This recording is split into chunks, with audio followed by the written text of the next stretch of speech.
ఏకాదశాధిపతులు 11 మంది అధిపతులను ఏకాదశాధిపతులు అంటారు. ఈ 11 మంది ఒక్కొక్కరు ఒక్కొక్క వాటికి అధిపతులుగా వెలుగొందారు.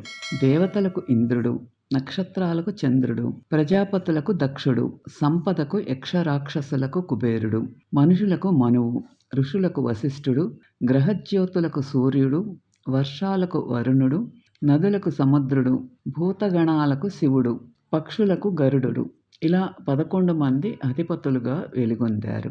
ఏకాదశి అమావాస్య పౌర్ణమిల తరువాత వచ్చే 11వ రోజును ఏకాదశి అంటారు. ఈ రోజున చేసే వ్రతాన్ని ఏకాదశి వ్రతం అంటారు.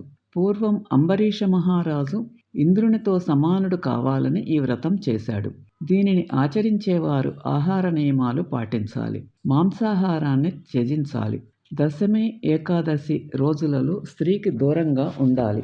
ప్రతి నెలలో వచ్చే 2 ఏకాదశి రోజుల్లో ఉపవాసం ఉండాలి. ఏకాదశి, ద్వాదశి కలిసే సమయాన్ని పరివాసం అంటారు. ఈ సమయం యజ్ఞయాగాదులకు మంచిది. దశమి, ఏకాదశి కలిసి ఉన్న రోజు ఏ శుభకార్యము చేయరాదు. అలా చేస్తే నరకానికి వెళ్ళగలరు. పుష్యమాసంలో పౌర్ణమి ముందుగా వచ్చే ఏకాదశి రోజున ఏ కార్యాన్నైనా చేయవచ్చును. శ్రావణ మాసంలో ఏకాదశి, ద్వాదశి కలిసి వచ్చే రోజు చేసిన అన్ని కార్యాలు విజయాన్ని అందించగలవు. ఈ వీడియో మీకు నచ్చితే లైక్ చేసి, షేర్ చేసి, సబ్స్క్రైబ్ చేయండి. Please subscribe my channel.